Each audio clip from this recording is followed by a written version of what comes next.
वेळेला छत्रपती शिवाजी महाराजांना सांगितलं की खानाने तुळजापूरकडे आता आगे कूच केलेली आहे। नवे नवे तुळजापूरचं तुळजा भवानीचं मंदिर पाडलंय। मंदिर पाडलंय म्हणजे कळस सुद्धा पाडलाय, मूर्तीच्या ठिकऱ्या केल्या। आणि जेव्हा हे छत्रपती शिवाजी महाराजांना कळालं ना, खानाला वाटलं होतं हे कळालं की राजा लगेच युद्ध करता येईल आणि आपण त्याला मारू।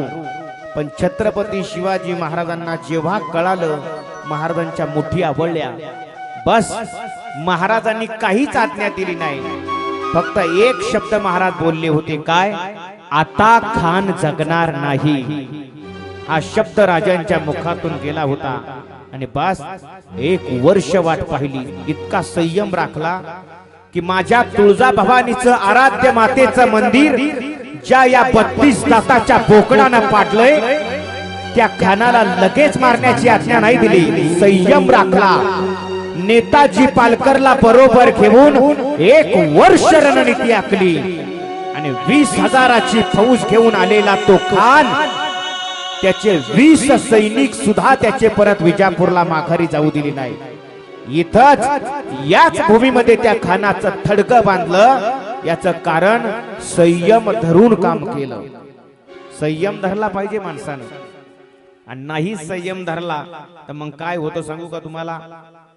1857चं ते युद्ध आहे ना, ते आपण त्याच वेळेला जिंकलं असतं। भारत स्वतंत्र झाला असता तेव्हा। पण झालं काय? काडतुस दातानं खुली करण्याच्या उद्देशानं ज्यांनी इंग्रजाविरुद्ध बंदुकीत आणल्या, त्याचं नाव होतं मंगल पांडे। काही गरज नव्हती, कारण बंडाची तारीख ही ठरवलेली होती क्रांतिकारकांनी 14 मेला। आणि 14 मेच्या 14 दिवस अगोदरच या मंगल पांडे आणि त्याच्या सहकार्यांनी इंग्रजाविरुद्ध बंदुकीत आणल्या। त्याचा परिणाम इंग्रजांना या मंगल पांडे आणि सगळ्या क्रांतिकारकांच्या त्या बंडाचा सुगावा लागला। आणि या इंग्रजांनी इतका शोध घेतला की या सगळ्या बंडाची पाळं मुळं उपसून काढली। आणि परिणाम 1857ला मिळणारं स्वातंत्र्य 90 वर्षांना पुढे ढकलण्यात आलं। आणि 90 वर्षांनी स्वातंत्र्य मिळालं का? फक्त एका व्यक्तीचा आवेश नटला, त्याचं नाव होतं मंगल पांडे। म्हणून आवेशात काम करणारी माणसं नेहमी काम बिघडवता, ध्यानात ठेवा। जेव्हा ही वानर सेना सुवेल पर्वतावर आली, समोर रावण आहे आणि या वानर सेनेमध्ये इकडे माझ्याकडे बघा तुम्ही, सुवेल पर्वतावर वानर सेना आहे, लंकेमध्ये रावण आहे।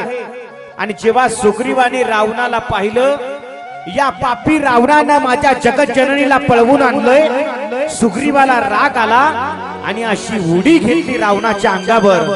धाड दिशी रावण खाली कोसळला। रावण उभा राहिला आणि त्या रावणानं सुग्रीवाला इतकं पताटलं, देवानं पाहिलं, धनुष्याला बाण लावला।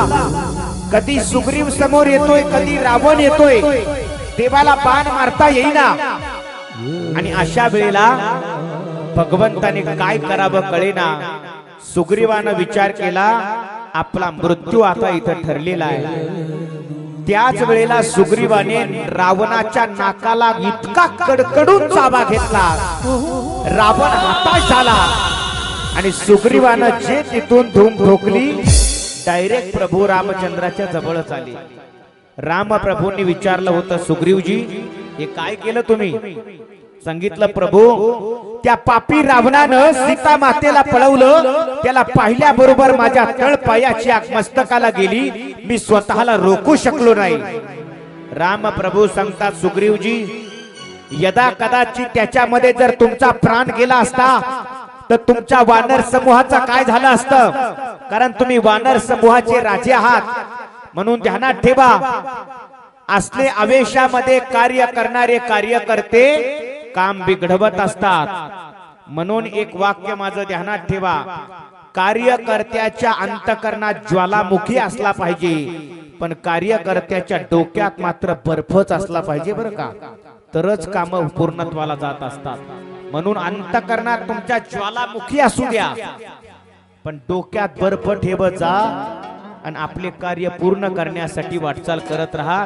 तुमचे कार्य सगळे पूर्ण होतील. महाराज हनुमंतरायांनी तेच केलं हो.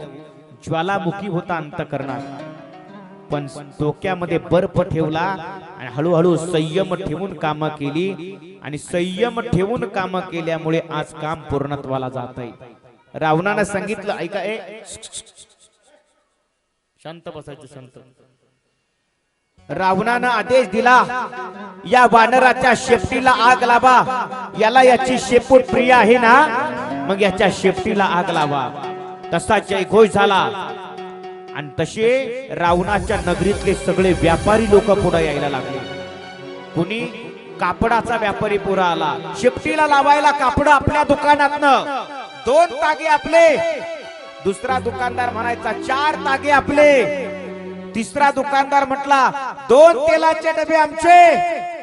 बघा बरं का, सप्ताह जर असला ना भगवान बाबाचा, इथं नाही तेलाचे डबे द्यायची, पण असली लंका जाळायची असली का मग तेलाचे डबे घेऊन तयार आहे का नाही.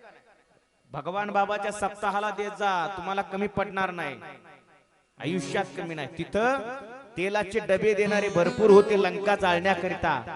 हनुमंतराय काय नाही, जो तेलाचा डबा देतोय ना त्याच्याकडे बघायचे. कोण आहे? वरल्या आळीचा संपाय काय? बर बर. एक जण म्हटला 2 कापडाचे तागे. बर, कोण आहे? श्याम भाऊ आहे काय? बर बर बर बर. सगळ्यांचे नाव डोक्यात ठेवत होते. कुणी तेलाचे डबे देतय, कुणी कापड देतय, कुणी काय काय करताय सहकार्य. हे सगळं हनुमंतरायांनी पाहिलं आणि प्रत्येकाची नावं ठेवली डोक्यात. म्हणे बास थांबा, तुम्हाला आदलच घडवतो आता. ज्यानं ज्यानं तेलाचे डबे दिले पहिला नंबर त्याच्याच घराचा.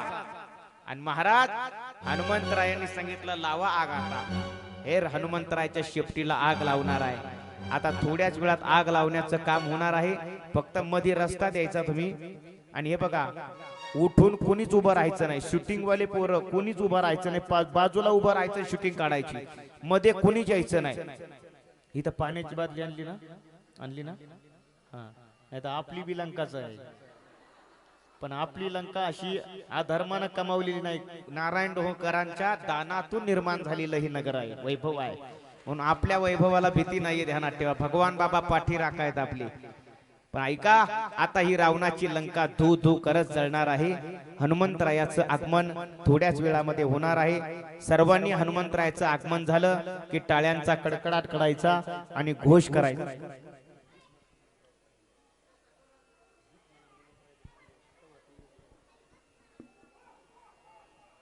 इंद्रजिताच्या हाताने हनुमंतरायाच्या शेपटीला आग लावण्यात येणार आहे. इंद्रजिताने टरकाळी फोडलेली आहे. या वानराच्या शेपटीला मी आग लावणार.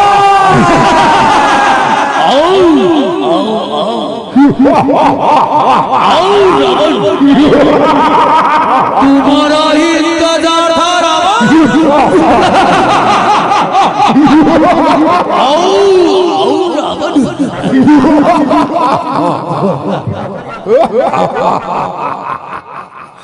टाळ्या वाजवा सर्वांनी.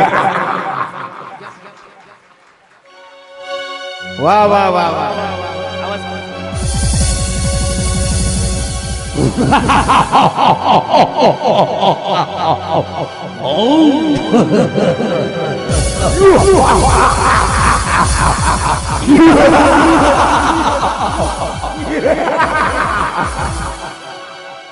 बजरंग बली हनुमान की.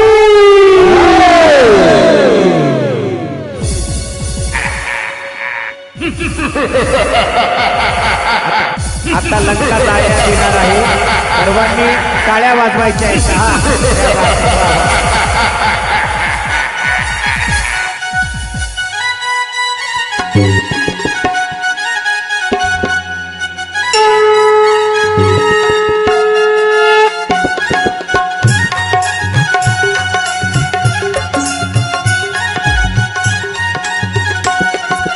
अंजनीच्या सुता तुला रामाचं वरदान. अंजनीच्या सुता तुला रामाचं वरदान. एक मुखाने बोला बोला जय जय हनुमान एक मुखाने बोला बोला जय जय बोला बोला जय जय हनुमान एक मुखाने बोला बोला जय जय हनुमान अंजनीच्या सुता तुला रामाचं वरदान अंजनीच्या सुता तुला रामाचं वरदान